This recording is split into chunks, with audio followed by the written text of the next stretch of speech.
Takumi is reincarnated in another world, and right away, he meets an elf girl. Takumi died in his old world because the kingdom of Isekai'd used forbidden magic to summon heroes from another world. 3 people from Earth were summoned to this new world, but poor Takumi got caught up in the spell by accident and died right there. The goddess of this world felt sorry for him and decided to send Takumi to this new world as well, but 1 year in the past, so he could prepare in advance for the day when the Isekai'd kingdom would use the heroes to attack the other nations. The goddess shows him a list and tells him to pick any skill he wants. Takumi, totally chill, chooses the production skill.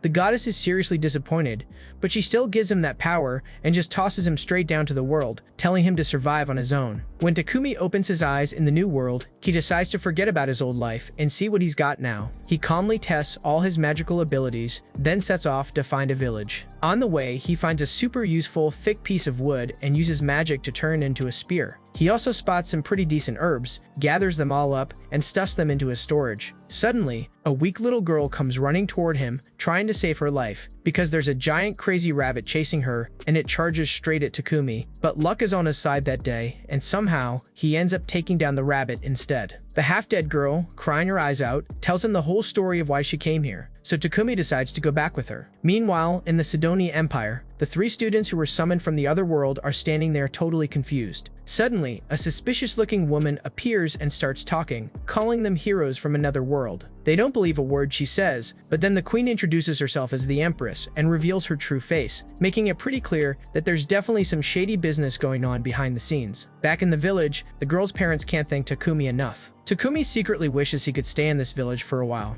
The people here are so warm and welcoming that the whole village accepts him with open arms. A craftsman tells him there's even an iron mine nearby. Takumi starts wondering where he'll settle down now. The villagers trust him so much that they let him build his own house however he wants, which totally blows Takumi's mind. Everyone helps him out, and he manages to make almost everything he needs. Next, he uses the system window to officially become a blacksmith, and melts down all the iron and copper he's collected so far, making a bunch of ingots. Takumi's alchemy skills really come in handy here, and since he succeeds, he starts making even more stuff. When Molly comes in with food, she finds Takumi half unconscious on the floor. Later, Martha gives him a long lecture. After drinking a potion, he barely recovers and gets back to work, but this time, Martha keeps a close eye on him so he doesn't pull any more dumb stunts. After that, Takumi joins Blacksmith Bob and his partner at work, showing off his best sword yet. Since Takumi actually wants to become an alchemist, he goes to Molly's dad and borrows some supplies from him. Using whatever he can get his hands on, he cooks up a potion like he's making food, but the result turns out way weaker than he expected. He figures the problem might be the weird magical water he used in the potion. Later, Takumi heads into the forest and, without thinking, eats a poisonous plant. His stomach starts burning like crazy, and it feels like his insides are about to explode, but he manages to heal himself just in time. But just as he's catching his breath, a giant wild boar-like beast appears out of nowhere, clearly there to end Takumi's life right then and there. Takumi throws every kind of magic he has at it, but nothing works. Suddenly, a spider crawls out from the bushes. For some strange reason, that very spider ends up saving his life. But by then, Takumi is already in pretty bad shape. He's on the verge of tears, feeling totally defeated, but then an idea pops into his head, and this time, it actually works. The huge pig-like boar finally collapses. Takumi even heals the little spider's leg. Before heading back, the wide-eyed spider is now totally in pet mode, looking at him so pitifully, like it's begging to be taken along. Takumi finally melts and, like a fool, adopts it and names it Maple. When he gets back to the village, everyone is shocked to see the huge boar Takumi hunted. They all freak out at the scary spider stuck to his back, but Takumi calmly explains the whole story. The whole village throws a feast with the meat, and Molly's dad gives Takumi the rest of the meat so he can go sell it in the nearby city. Meanwhile, that same overly curious goddess is watching the whole show from above, and it's revealed that she actually sent Takumi several years into the past.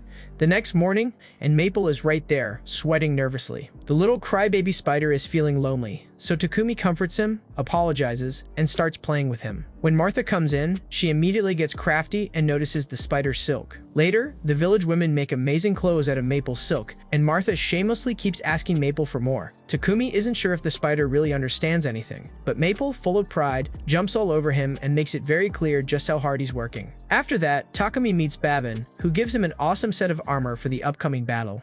Takumi still wants to be an alchemist, but Babin tells him that no matter what he becomes, he needs to be fully prepared. Banga comes in, and the two of them joke that it looks like they're going to get Takumi killed a bunch of times. They even arrange a ride for his journey so the road ahead will be easier. Takumi is genuinely grateful to all of them. On the way back, he spots Martha, who's standing there with food supplies, so Takumi purifies all the food right there. Martha is stunned to see he can use light magic too.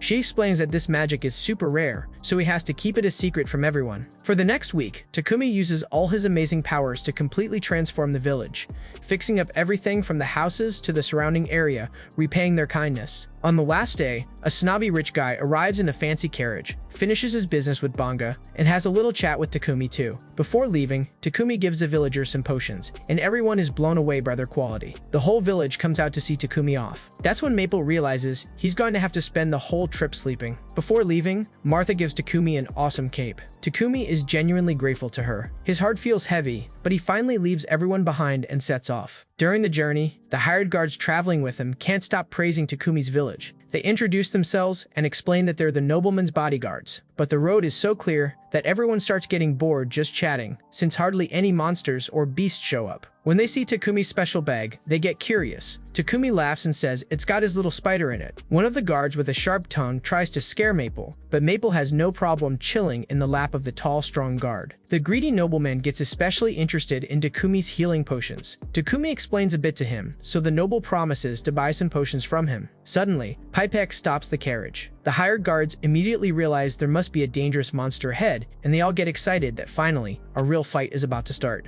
Goblins surround the carriage from all sides, looking like they're about to tear everyone apart. But the hired guards, full of confidence, take out each goblin one by one. After that, the journey goes smoothly. Takumi finally reaches the new city and, to fulfill the required conditions, heads to the Adventurers Guild to register himself and Maple. The girl at the reception turns out to be pretty laid back, but gives him all the info he needs, making things easier for Takumi. After registering, he meets Pipek, who's ready to pay for the potions. Takumi is stunned by the price, but Pipek insists he's still not paying the full value. Something about his words makes Takumi a little suspicious. Pipek suggests he should get a house with a workshop. Takumi is so broke, he can't even think about buying one, but Pipek rings a bell and instantly arranges it for him. His clever guy, Thomas, takes Takumi to see a huge mansion. It's hard for Takumi to believe, but he finally decides he can handle the place. On the way back, a terrible smell suddenly hits them. Thomas explains that while the nobles keep their mansions clean, the city's entire sewage system is a total mess. The next day, Takumi moves into the mansion and comes up with an awesome plan.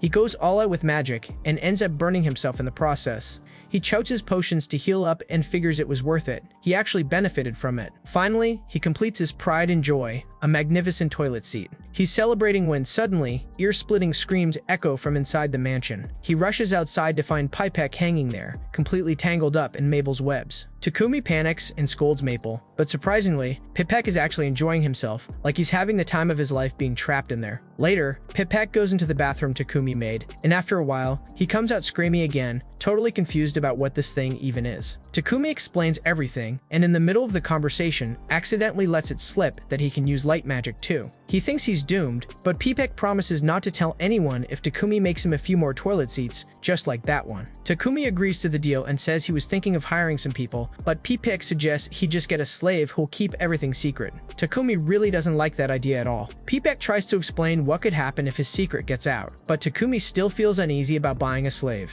Meanwhile, the guild starts sending him quest after quest, telling him he has to complete one to become a member. Later, Takumi ends up going to a slave dealer with Pipek, feeling a strange heaviness in his heart. He's still feeling uneasy about the whole atmosphere when a beautiful golden-haired elf orders him to leave the room. The slave dealer, Mulan, meets Takumi herself. Mulan actually cares about the slaves' well-being and explains that here, slaves' rights are given top priority. Takumi realizes this is nothing like what he imagined. She goes on to explain that people become slaves in different ways. Some are sold, some willingly accept slavery for an easier, half-hearted life, and some are criminals who come to reform themselves as punishment. Pipek says that slaves who've returned from war would be perfect for Takumi and starts making excuses, but Mulan shuts him up and tells Takumi Takumi to speak for himself. What would you like to do next? Takumi happily explains his work and says he also has to complete the task given by the Adventurers Guild. Since Takumi lives in such a huge mansion, he can't keep the whole house clean by himself. Mulan immediately understands that he'll need at least 2 slaves. She calls Maria and explains that this girl has no family, but she's educated and knows how to handle housework well. Takumi talks to Maria, and she agrees to work for him. He's surprised that such a cute girl hasn't been bought by anyone yet. Hearing this, Maria's face turns red, but she firmly tells him that she's never going to sleep with him. Takumi panics and quickly explains himself, so in the end, they come to a good understanding. Mulan closes the deal, but regretfully tells him she doesn't have a second slave available. Maria nervously mentions Sophia, but Mulan shuts down the conversation. But hearing Sophia's name makes Takumi so curious that he just can't let it go without finding out more about her. Takumi insists, so Mulan finally takes him to meet Sophia. She explains that this elf girl was captured 50 years ago, but because of the scar on her face and a dangerous hidden curse, no one has ever bought her. Because of the curse, she can't even use basic magic properly. But Takumi still wants to talk to her directly, so at Mulan's request, Sophia hesitantly agrees to meet him. Takumi introduces himself and straight up lifts her face with his hand.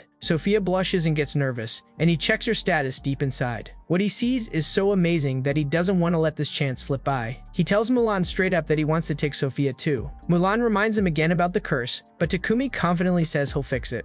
Mulan is pretty impressed by his words and agrees. A little while later, she finishes all the paperwork. Maria thanks Takumi for everything, then Mulan uses magic to make the contract official. Both slaves swear loyalty to him, and together, they all head back to the mansion. As soon as they walk in, Maple jumps up and lands right on Takumi's face. Sophia is about to attack, but Takumi quickly explains that it's his pet. He gives them each their own room and suggests they go take a bath first. He tells them he has water purification magic, so it doesn't matter who goes first. Later, Takumi cooks for everyone, and Maria starts crying because she feels completely useless. They're both surprised to see that he lets them sit and eat with him. He even tells them they can use his name. Sophia gets even more suspicious, thinking he's being way too nice. The next day, Pipe gives Takumi all the things he asked for. As they're heading back, they pass by a church. Takumi silently thanks the goddess and wonders why she's so angry with the Sidonian nation. Surprisingly, the goddess answers him right there, saying it's because those people don't worship her at all. Takumi finally understands everything about the nation that accidentally summoned and killed him. The goddess says, now things are even. She gave him her blessing. Then she warns him that her blessing is about to run out, so Takumi will have to be very careful from now on. Takumi realizes that up until now, everything has been going way too well for him, but from now on, he'll have to take responsibility for every move he makes. Meanwhile, the king asks his man about the heroes. He's told that ever since they met Elizabeth, they've been working hard day and night. Outside, all 3 heroes are training to become stronger. But despite Elizabeth's words, Akane doesn't really feel like training. She's still thinking something else about Elizabeth deep down.